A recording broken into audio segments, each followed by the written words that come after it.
Welcome to the Women in Wellness podcast.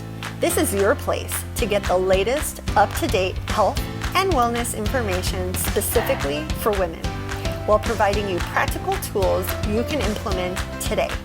I'm Dr. Caitlin Sazowski, and I wanted to personally thank you for spending part of your day with me. Hello, Women in Wellness Tribe. It is Dr. Caitlin, and I am so excited to have with me today Claudia Muehlenweg. And I probably butchered that, so you'll have to correct me later. But we're going to talk about a topic that isn't discussed too often, but I know it runs through everybody's brains. And so who Claudia is she's the holistic founder of Vision LLC and creator of Naturally Clear Vision Method. She always has hated her glasses and has made it her mission to help others see clearly, naturally, just like she's done. So Claudia, thank you so much for being with me. And, I know because my mother-in-law tells me, enjoy your vision right now. You're young. It's going to go. As you get older, your vision just deteriorates and goes out the window. Is that fact or is that completely false? So first of all, thank you so much for having me. I'm super excited to be here. And I like to differentiate between what's common and what's normal. It is indeed very common for people to lose their vision or to have a decline in their vision in their 40s or 50s, but it's not normal. So there is a difference between those two things. And I can elaborate. I love that because I talk about that all the time with, multitude of people with a multitude of symptoms even, or lab ranges. And it's just because something's common does not make it normal or okay. So we got to understand the difference between the two. So what does that mean for you when you're talking about vision? So it means that our vision decline is, that again, the common one is really based on several factors. And it depends from person to person what that factor is, but it's a combination of bad vision habits, of also a stiffening of your mindset, especially with this old age side called presbyopia, where you're not as flexible anymore. It's not just your body, but also your mind, your beliefs, how you fall into that, oh, I'm in the 40s now, it's normal to have these problems, or that's one thing. A poor diet could have an effect, any exposure to toxins over the years, lack of exercise, because our eyes do need a lot of blood supply and oxygen, and they have very small capillaries. So I always say everything that's bad for your heart, in general for your health, is extremely bad for your eyes. So what would be an example of lack of exercise that would cause our vision to start to deteriorate? So any cardiovascular exercise, right, where you get your blood flowing and blood moving, and those things will definitely affect your vision in terms of exercise. And one thing I forgot to say is computer use now too, is our eyes are not meant to be locked into one distance. And in the past, yes, we would read a book or we would study in school, but we wouldn't be attached to a screen for 8 to 12 plus hours a day, right? So that's one of the factors. And with this exercise, it's kind of our eyes, and I don't like to even say our eyes, our attention is usually moving all the way around, right? From near to far, left and right. And now we staring, and people literally say staring, which is a really bad thing to do, at their screen all day long. Yeah, I bet you, especially this past year, more people are in front of the computers working remotely. Their kids are on computers now. So, that's actually a good question. And I wasn't even going to go down that route. But do you think that kids being on computers doing distance learning for an extended period of time may affect their vision down the road sooner? Yes, absolutely. And there is a connection. When you look at statistics, for instance, the rates of nearsightedness in Asia, and especially Southeast Asia and Singapore, over 90% of children and youth are now nearsighted, and there was about 25% in the 70s. And here in the United States, we have about 42%, and that counts also adults. And nearsightedness is, just to clarify that, it's called myopia, and it means that you cannot see the distance clearly, but you have a really good vision at the near point. And So that is also, there's also that stress of learning. It's not just the eyes are locked into the near point, and most people don't blink, for instance, when they look at screens. So there's that staring. And then it's also the mental strain of learning. So learning itself is, your brain has to process these things. And that in combination with the staring and probably less mobility and bad posture, and the lighting is often not set up correctly. So there's so many factors that come together, but I bet you that the children will see a vision decline from this. That's crazy. So 90% of kids in Southeast Asia have nearsightedness. Any idea what contributed from, like, that's a massive increase from 25% to 90% in like 30, 40 years ultimately. What do you think was the driving factor behind that? So there's a whole bunch of studies, and one study, and actually it was several studies, and I think it was done in Australia and Great Britain. They found that sunlight is very important for so when you're nearsighted, just to backtrack a little bit, the eyeball is like elongated, so it looks like, like an oval. And they believe that exposure to natural light, it doesn't even have to be sunny, just natural daylight, stimulates the dopamine receptors in your retina to grow the eyeball to the correct size. And now when you look at the children that become more myopic, are the children that spend all their time indoors, the kids that are bookworms, the kids that study, and often children get rewarded for studying versus playing outside, like we used to do. When I was little, we were like, play outside till the streetlights come on.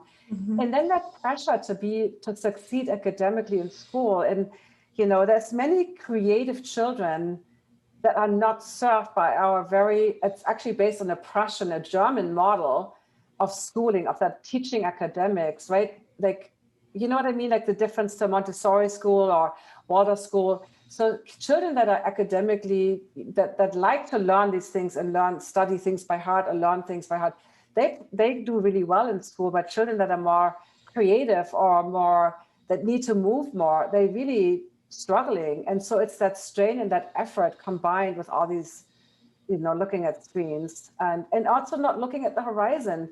They noticed, for instance, in China, that children that lived Chinese children living in Australia had way lower rates of nearsightedness, and Chinese children living in the countryside, where they had that horizon, where they had that, exposure to light and play, compared to those living in the cities, where you have the skyscrapers, where you just don't have that range of vision. Mm-hmm.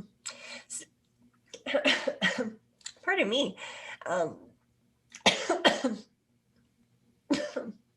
Oh, goodness. So what can be done then? Let's say you have a child with nearsighted vision, or you yourself have nearsighted vision. Is there anything that you can do to reverse that and be able to get that distance vision back? Yes, there's a lot of things you can do, and that's actually what I'm doing all day long with my students. I'm trying to think, how can I say that in the most easy way? So nearsightedness is connected to a strain looking in the distance.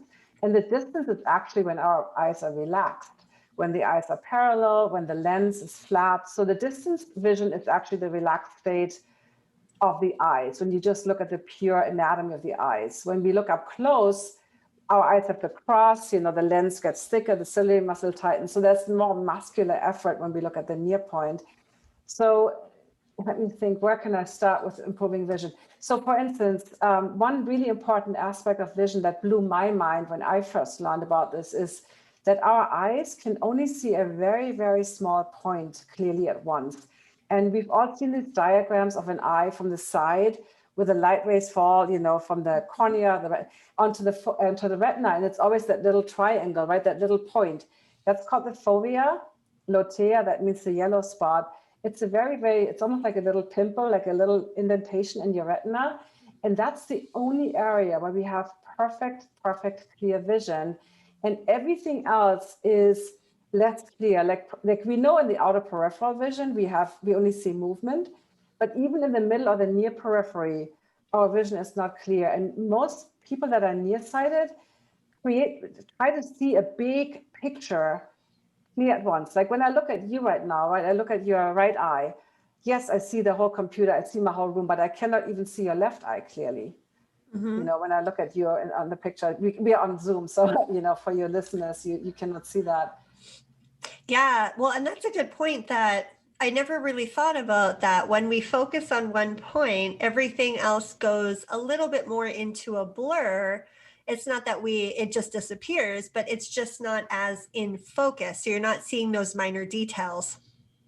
Exactly. And glasses kind of, so glasses, when I talk to people that wear glasses kind of create more of that tunnel effect because, or they create more of that illusion that wherever the glasses, you see everything clearly, and only the outer peripheral, everything is blurry. And most people with glasses have that kind of tunnel vision where they almost ignore that peripheral vision, which is as important as the clarity. So both things together make your vision good. And you ask what they can do. I mean, there's so many things, but blinking, one of my dearest friends, he died last year. He didn't die of COVID, but he died at 101, never had glasses, could always read perfectly. Both his parents had glasses, but he blinked almost every second. And I recommend blinking every 2 to 3 seconds. It lubricates your eyes. It prevents staring. It's, that where you zone out. I see that a lot with nearsightedness, like a zoning out where you kind of park your eyes or where you stare into space, and your mind is somewhere else. Uh-huh. That's a form of strain and effort that I often see with nearsightedness, for instance. Wow. I don't know if I think I blink often or not, but I sure the heck do not blink every 2 to 3 seconds. That's for sure. I'm going to have to try and take a mental note of how often I do that. So you told me something pretty fascinating. Actually, can you talk a little bit more about glasses? Because we were talking about the different types of glasses earlier before we started recording, and the pitfalls to like bifocals versus the progressive glasses versus, you mentioned just the nearsighted glasses, so to see distance. But what are some of the problems with like the bifocals and the progressive glasses? So first of all, you need to know that diopters, which is they're based on measurement in meters of your focal point, and they can only correct you for one distance. So when you're nearsighted, you get corrected for 20 feet here in the United States. When you are farsighted or not farsighted so much, but when you're presbyopic, you start with readers, you get reading glasses, right? You get those over-the-counter even glasses, which are, by the way, not any worse than the expensive prescription glasses. So I don't want to encourage you to use readers, but don't worry about the $10 ones ruining your eyesight compared to the $600 ones. There's no difference really. But they can only correct you for one distance. And most people, as they get older, usually at some point that, like say you start with reading glasses, right? You always had great distance vision, perfect distance vision. And now you wear readers for like 2, 3, 4, 5 years. Suddenly you go to the eye doctor and they said, oh, your distance vision is, or maybe you fail the DMV, the test on the eye chart for the driver's license. And then you end up in bifocals, that was the old fashioned kind of with the cut, like a clear line. You had 2 diopters, one for reading, one for distance. And now most people get varifocals or progressive glasses that have a gradated diopter range from top to bottom. And the problem with these glasses is that they assume, I'm going to talk about bifocals and progressives right now, that they assume when you look straight ahead that you look at the distance, and when you look down that you're reading at 16, 14 inches. But now you take a hike or you walk down a flight of stairs, depending on how tall you are, that correction is way too strong.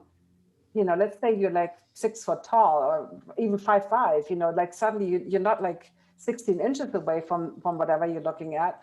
And that leads to countless falls, especially with older people.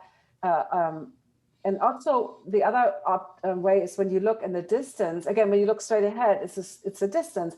But now you look at the computer and the computer is 2 feet away from you. And what I see, and your listeners cannot see that, but I'm tilting my chin up and then I'm looking down. So I'm creating this kind of head back posture. And posture is related to astigmatism creation.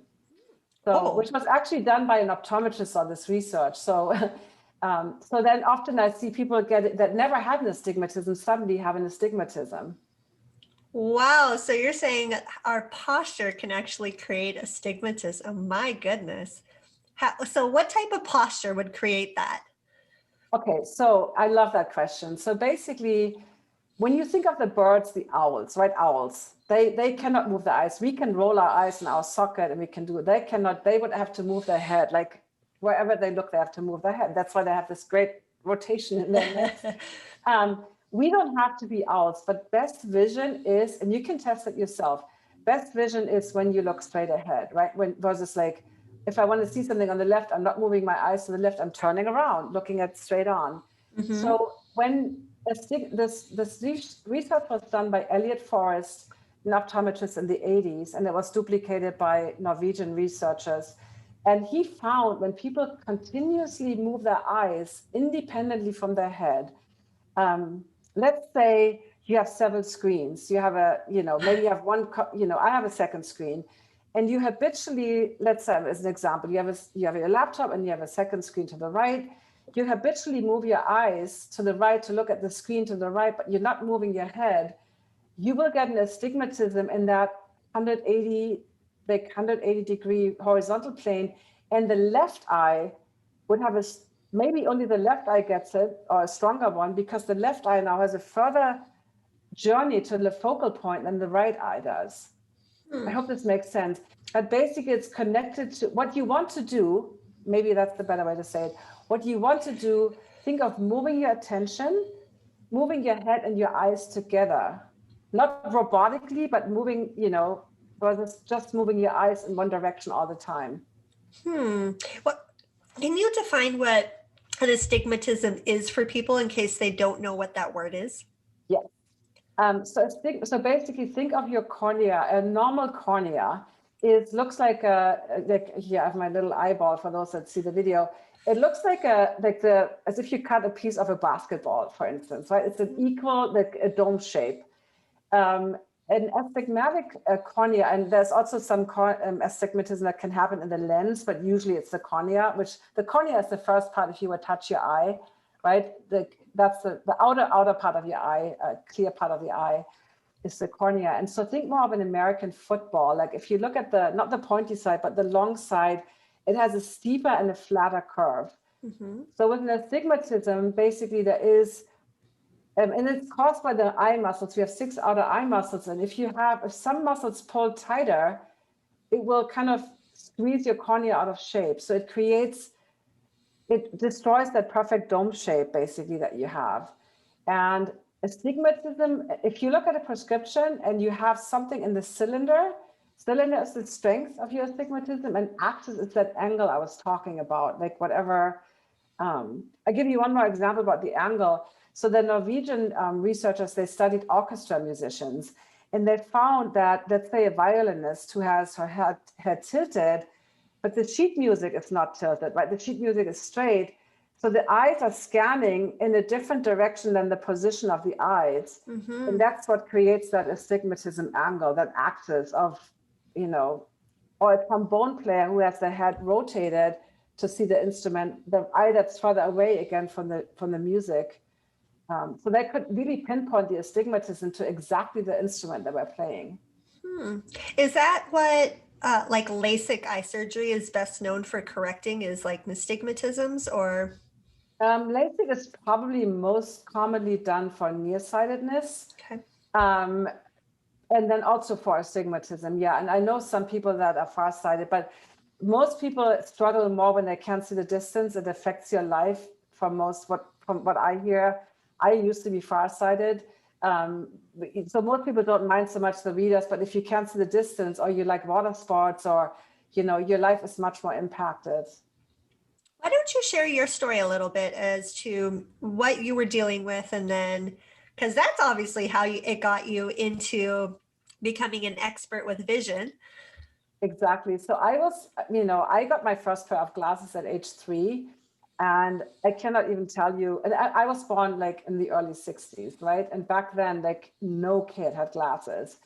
I was teased and bullied in school. There was one other kid in my class who had glasses, and he was the super smart professor, like the typical cliche of the smart kid with glasses. I wasn't the smart kid. I'm a creative person, so I wasn't the bookworm or the smart person. And I got bullied and teased. And I remember starting to play handball. I think it was like 13 or something like that. And I couldn't wear my glasses. And I was outside in the sunlight. I was, and throwing and catching a ball, depth perception is really important. And I had a convergent squint, meaning my right eye was going in. My depth perception wasn't that great, but I got better at it because I practiced it all the time. And about 3 years after starting to play handball, my doctor said, you don't need your glasses anymore. I'm like, I was completely shocked. And boys told me, you have beautiful eyes, and my life turned around. And then in my high school exams, I noticed that my vision got blurry again. I was super stressed out. Stress has something to do with vision problems, by the way. I was super stressed out, and I was like, hell bent on not getting back into glasses. And long story short, I found a book, did the practices, and that helped me. And then I was out of glasses in my whole 20s, and then in my 30s, was in a very difficult marriage. Vision went downhill again, wore glasses for a few years. And then at some point I was like, I had this epiphany. One day I took them off, and my vision was always, this always happened to me. My vision was always worse after wearing the glasses than before I put them on. And so I thought, like, this, I can tell they're getting stronger and stronger. I have to stop this right now. And then that's when I really finally, in my early 40s, really started addressing this, and got a teacher and really reversed it completely. So, because you mentioned that your glasses were too strong, do you think most people's glasses are actually, the prescription is too strong for them, and that's why, their vision gets worse as the day goes on, or the longer they wear them? That's a great question. So yes, I do believe that. And I see that with a lot of my students, because what we do, I literally teach them how to measure your eyesight. It's easy. You stick an eye shot in the wall, you step 10 or 20 feet away, depending, and then you measure your vision. And more often than not, I found with their glasses, they have 20/15 or 20/10 vision, which is great with natural eyesight, right? 20/20 is average. If you have perfect, 20/10 is what you should be striving for. But with glasses, you should not be more corrected than 20/20. And what I see happening is, knowing that vision is based on relaxation, perfect vision is based on being relaxed. Let's think about going to an eye doctor. Maybe you have never been to an eye doctor, but you sit there and they make it dark, and then you feel rushed and you feel it's a test, and they put you behind all these crazy machines. And who is really relaxed at that point? Nobody is. And then they ask you this one or this one, this one or this one. And at some point you don't know anymore. And most people leave with glasses that are too strong. And then I've heard clients say, oh yeah, I told my doctor they're too strong. And the doctor says, don't worry, you get used to them. And what happens, you actually make your vision worse when you get used to them. That that drives me crazy when doctors say, like, you come to them with a problem, like this is too strong, or this isn't working, or whatever it is, and it's like, oh, just give it a time. Eventually it'll work. Or it's like, what? Why not? Let's fix it. Let's address what's actually going on, so I don't have to get worse. Like, why aren't we always striving to become better than the day we were yesterday? So that's crazy. So what should people do then if, let's say, they are in glasses and they're like, you know what? I think Claudia is onto something here. I think my glasses are too strong. What do you recommend that they do? Okay, so first of all, if you are in progressive glasses, get out of those glasses, because they are known to cause astigmatism and falls, and they are just not healthy. The key is to get into weaker glasses. And what I usually recommend is, I teach certain things, how you figure out how to reduce, because for some people, let's say you're nearsighted, a quarter diopter step is all you need. But let's say you're measuring your vision and you're finding that your glasses are already way overcorrected. You could maybe even drop a whole diopter. But this is something that you can't just randomly design. You definitely need to measure and test these things. But getting into weaker glasses, because here's the thing, bad vision is always based on strain. It's making an effort. Good vision is as effortless as hearing, tasting, smelling. It's like one of the senses. Vision happens in the brain. We receive the light. Our eyes don't have to pop out of the head, to kind of see something. And when you're straining, glasses allow you to strain.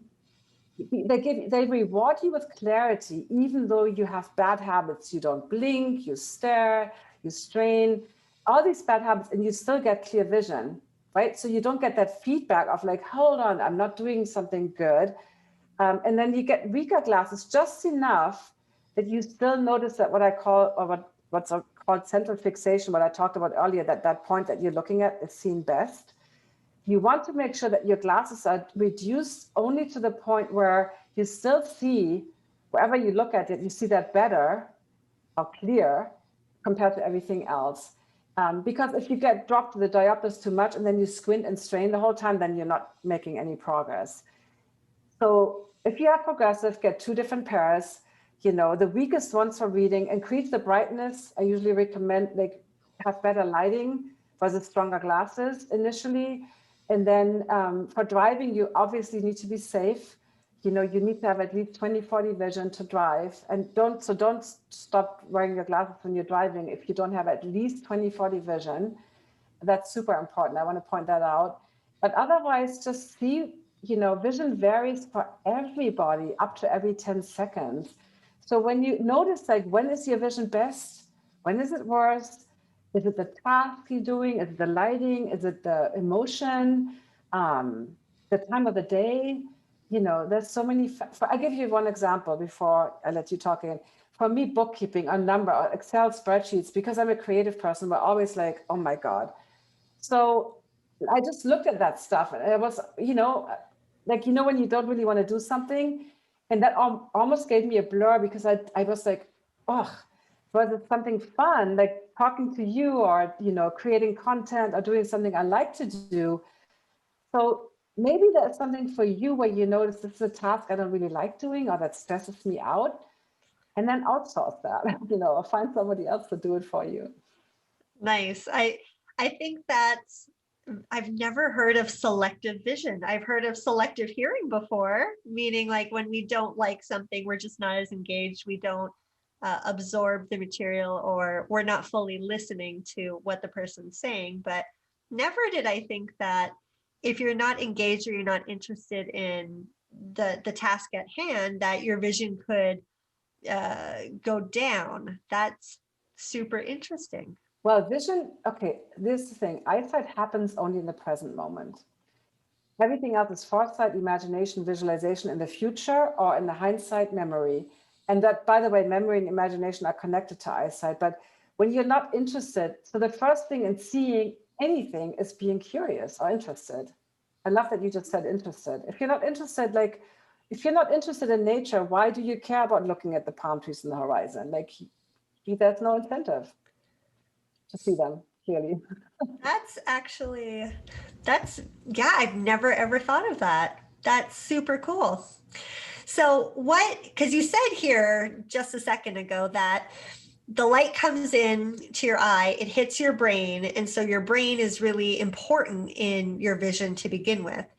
And what percentage is your brain in charge of your vision, your clarity, your acuity, all of that? So, I mean, it's funny. It's like 90% brain, 10% eyeball. And I had a coach tell me, you should say 11% and 89. I mean, it's not like we measured that exactly, but the point being is that you actually see in your visual cortex in your brain. And the retina and the optic nerve that connects the eyeball, optic nerve connects the eyeball to your visual cortex, those are part of the brain. So the retina is technically part of the brain, but the rest of the eyeball is not part of the brain. And so I always say, your eyes don't know a table from a chair. It's like your brain deciphers. And that's why memory, what have you seen in the past? Like when a baby is born, they don't know anything. But you eventually, we look at each other, we know that, you're a woman, you're another human, and it depends on your brain also how it works. I always love to give an example that I found extremely fascinating. They did studies with people that have multiple personality disorder, and it's now called dissociative personality disorder. So those are people that have different alters or personas, and they found that their vision in these different personas could vary, from 20/10 vision to -3 diopter nearsightedness, and the inner ocular pressure was different, the color perception was different, the pupil size, and we're talking about the same body here, right? So if it's not driven by the brain, or if you take drugs like, psychedelic drugs, if it would just be the eyeball doing all the seeing, then we wouldn't see things that are not there and vice versa. That is true. That's actually very, very interesting that individuals with dissociative personas actually can have very different eyesight. So they may have to wear glasses when one persona is in the present moment and then not for when another one is. That's crazy. I've never heard of that. Yeah, that's that you can Google. I think on Google Scholar you can search for that. Yeah, and I think that's what I don't understand, why traditional eye care doesn't look at these neuroscientific. Now we know the brain is plastic. We know the brain can be trained. So I don't understand why they still look at the eyeball with methodologies that are 200 years old. You know, it's as if the vision is not connected to your emotions, to your stress level, to everything else you're doing. Well, unfortunately, in healthcare, we like to segment everything. And instead of looking at people as a whole, I tell people all the time, you go to a mechanic that's going to look at your car as a whole because it needs to be working together in order for your car to function properly. Yet, as humans, we go to segmented specialists, cardiovascular doctor, nephrologist, optometrist, dentist, whatever it may be, when in reality, everything is interconnected. And so there could be a problem in the brain affecting the eyes or the heart or the digestion or your hormones, yet we don't look at it that way. So I would love for all doctors to get together and just be like, hey, let's start looking at people as a whole. And if you're better in this area, now that we know the brain is affecting the gut, let's start working on the gut or whatever it may be. I totally agree. I totally agree. I think it's so important to talk to each other. And, I think it's important that we have specialists for, severe cases and, but for the general care, I totally agree. I think it's important to look at the whole picture. Yeah. I love the car analogy. People get it though, because most people take better care of their cars than they do themselves. So, they understand that if you want your car to last you a long time, you have to get the oil changed and you have to rotate the tires and you got to, put new windshield wipers on and make sure all the fluids are topped up, and they get that. But then when it comes to self-care and taking care of themselves, they don't understand that same, thought process behind, like, you got to fill your cup up. You got to take time for yourself. Maybe take your glasses off, start blinking. That I love. So why don't you tell, my tribe here, what is it that you do with people when somebody comes to you for, is it mostly nearsighted? Is it mostly farsighted? Like, who do you typically work with? And then what do you generally do? And then what are the outcomes that you see with your clients? So yeah, I mean, I work with really any condition. I would say the majority of my students are women, but I also work with men, and I also even work with children. Not right now because the digital, you have to work in person.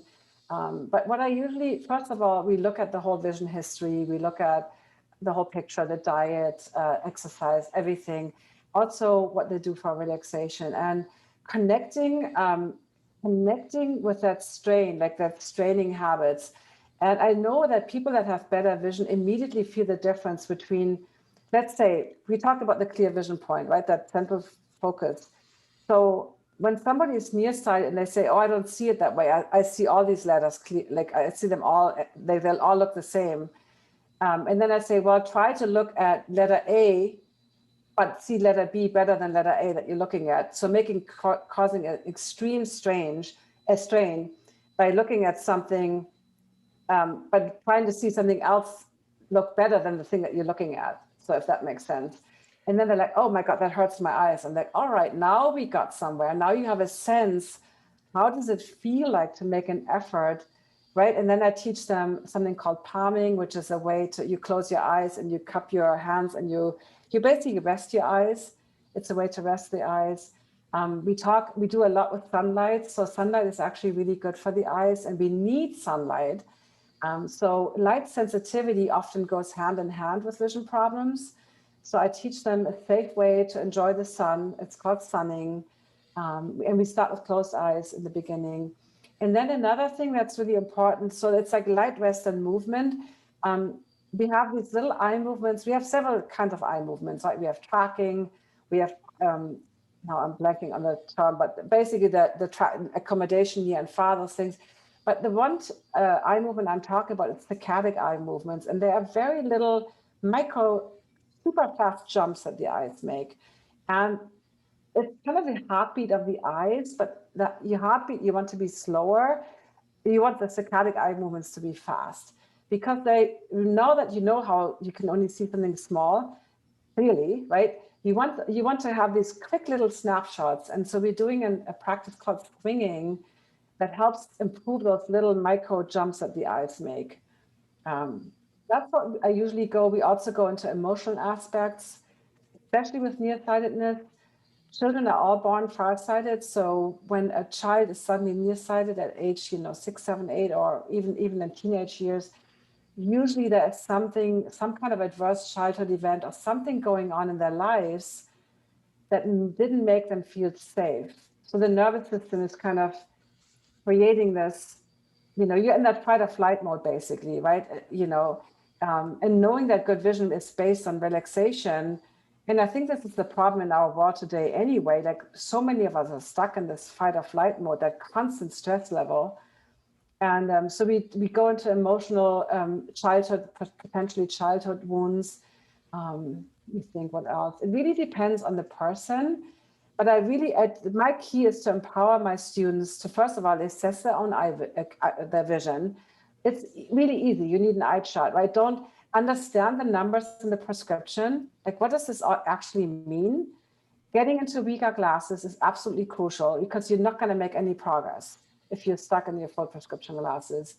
And then really teaching good vision habits, what we talked about, how easy it is to see through different techniques. I like to call them relax exercises or practices versus exercises. Well, I like all of that stuff. So what happens when they work with you? Can they become completely free of needing glasses? Can they have 20/10 vision or 20/20 vision? Or does it really depend on the severity of the damage or the vision impairment that they start with? Yeah, it does definitely depend on that. I mean, I've had lots of students reach 20/20 or better. But it does depend. It also depends on your age. So if, let's say you're like 65 and you got your glasses at age 5, my thing is, I always say you can always improve. You can always improve. Will everybody get back to 20/20? No. And also 20/20 is not the only aspect of vision. Color vision, depth perception, peripheral vision, night vision. There's so many aspects. And for some people, it's not, visual acuity is an important aspect, yes, but it's not the only thing. So we always work on setting a goal. And for instance, in my recent course, I had somebody who just wanted no eye strain. She doesn't wear glasses, but she had that eye strain. And she was able to completely reverse it. Even after like 10 hours on the computer, she doesn't feel any eye strain anymore. So depending on the goal, or maybe stop the progression of an eye disease, yeah, but I've seen lots of, like, improvement is always possible at any age. That's kind of what I really want your listeners to know. Wonderful. Are you able, because you said there's other aspects other than like acuity, can you help somebody that has color problems where they might not be able to see yellows or greens and browns look the same to them? Is that something that can be improved upon? If you're actually talking about color blindness, no. Color blindness, that's definitely cells in the retina that you don't, that cannot be, improved. But yeah, you can improve color perception and being awareness of color, and depth perception is a big area that we can improve. And that's the one aspect in traditional eye care that they do.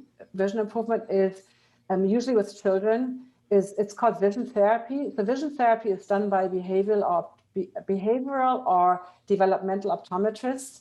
And that's all about how your two eyes work together as a team. So it's about fusion, stereo vision, binocular vision. So that's one aspect that I also address because some people, especially if you have, this is becoming more and more popular, is monovision correction, where you either have contacts, LASIK, or cataract surgery, where one eye is for near and one is for far. But that means that the eyes never really work together, and that diminishes your depth perception. And as you get older, that, it's dangerous, because then you might not see that the shadow is a step, you know what I mean? So that's also something I work with, yeah. And then last big question that I know that my viewers want to know all about. We talked about these earlier. Blue blockers. Are they worth it? Should we be wearing blue blockers? So this is where the discussion goes back and forth, to be honest. I personally I have my screens, I have a Mac and an iPhone, and I use night shift mode to have my screen more yellow pretty much all day long. I want you to know that the blue light itself is not the devil. In fact, we have blue light in the sun. The sun has a beautiful full spectrum. That's why I recommend being outside and getting sunlight. Without glasses, like without sunglasses? Sorry to interrupt. Yeah, I don't wear sunglasses anymore. But I do want to say, with sunglasses, I'm talking about normal conditions. I'm not talking about skiing on a glacier in the bright snow. I'm not talking about anybody that has an eye disease or has to take any prescription or recreational drugs that limit your pupil reaction, because the pupils are built in sunglasses. They get really small when it's bright and they open up at night. But if you have any constriction, if you have any problem with that, then definitely wear sunglasses. Usually wearing a hat really helps. But light sensitivity needs to be reduced. And if you're inside all day long, and the second you go outside, like I used to, plop your sunglasses on, you never practice your pupil reaction. And guess what? Your night vision. You will struggle with oncoming headlights from cars. So that's why sunlight is really important. And you talked about blue blockers. So computers have a lot of blue, pretty much only blue and green. And that is, the sunlight has the whole spectrum, but that might be too much. And the macula, the macula is around the fovea in the back of your eye, in the retina. That's why the fovea is called yellow spot. So that absorbs up to 60% of the blue light, but only if you get sufficient amount of lutein and zeaxanthin into your diet, right? Like kale, spinach, or the dark leafy greens. If you eat a very poor diet over time, and as you get older, that's when that, so-called age-related macular degeneration happens. So a healthy macula can absorb that blue light, but again, a lot of us don't eat healthy. And so I think the blue blockers are a good way to protect yourself, but are they absolutely necessary? I don't think so, but I don't think the science, we have the latest word on that, to be honest. So stay tuned to blue blockers, ladies. All right. So Claudia, I love to ask a few questions before ending this out. And I'm going to ask you these questions. Don't really think about it. It's just the first thing that comes to mind. What is on your nightstand table? A lamp and my remote control. Okay. What is your favorite beverage? Green tea. Okay. Do you put anything in it? No. No. What is your favorite meal? Salad. Me too. Any kind of salad. I'm a vegan. I eat mostly raw. So yeah, any plants. Okay. What is your favorite song? Oh my God, my favorite song. So many. It's so hard. That question is hard, and it varies all the time. I like The Passenger by Iggy Pop. That just came into my mind. Okay. Favorite movie? Oh, I love Tampopo. It's a Japanese movie from the 80s. It's a comedy, and it's really good. It's all about making the best ramen, but it has a lot of sub stories. So it's Tampopo, Tampopo. I've never heard of it. I'm going to have to look into that. And then last question. What is the legacy that you want to leave behind? What is it that you want people to know that they may not know to make this world a better place? Well, everything I talked about. So my mission really is to reach 1 million people in the next 10 years.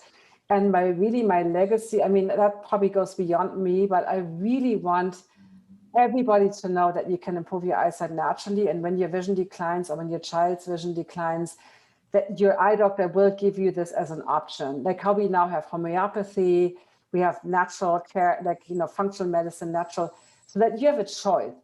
Some people might still want to do the glasses, which is, but it's not a fix, because it makes your vision, glasses actually make your vision worse over time. But it's like the quick the Band-Aid solution. And I don't blame somebody that wants that. But what makes me sad is that so many people do this, and even health professionals, that is literally a blind spot, even in health and wellness professionals. So my legacy would be that we all know this exists, and then you can make your own decision about your vision. Oh, I love that, because that's really my hope and dream, is that people have the knowledge, understanding, and access to more of a functional realm, whether it be for vision improvement or blood sugar control or hormone regulation or whatever is ailing them, that they have a more natural approach. And if they don't want that, that's okay. They can take, the traditional approach if that suits them better. Exactly. Wonderful. Well, thank you so much, Claudia. What do you want to leave my listeners with? Like, if you can tell them how they can find you, I'll make sure that it's all in the show notes as well. But where can they find you? How can they follow you? All of that would be wonderful. So yeah, I have a free gift for your listeners. It's called 10 Habits for Healthy and Happy Eyes. And it gives some of the strategies I talked about today are in there. Another thing, I'm on Instagram at Holistic Vision Coach. And I just joined Clubhouse, which is the newest thing. So, but I haven't even done a room yet. So I do want to do more in Clubhouse. And I really I have a YouTube channel. There's not that much on it yet. So that's the thing where I really want to spend more time creating content and teaching. But yeah, Instagram is a good place to go.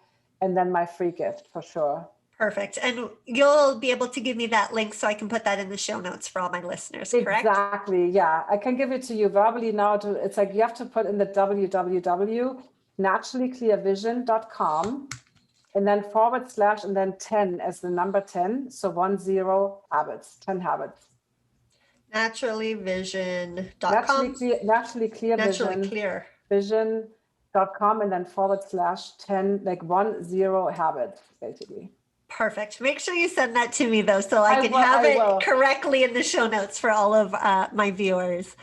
Wonderful. Well, thank you so much, Claudia, for being with me today. I really believe that this is such an important message, and that people do need to understand that there are other options out there, especially if their vision is something that has been worrisome to them. They're wearing glasses, they don't want to wear them, or they've seen their vision progressing for the worse, and they want options and other tools to stop it.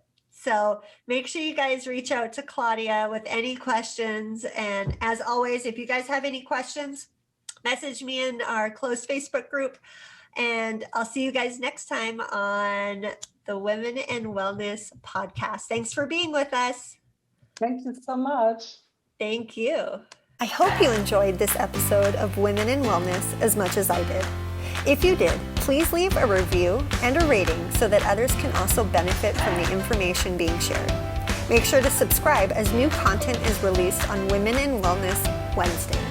And if you want to connect with us, go online to womeninwellness.com. That's women, the letter N, wellness.com.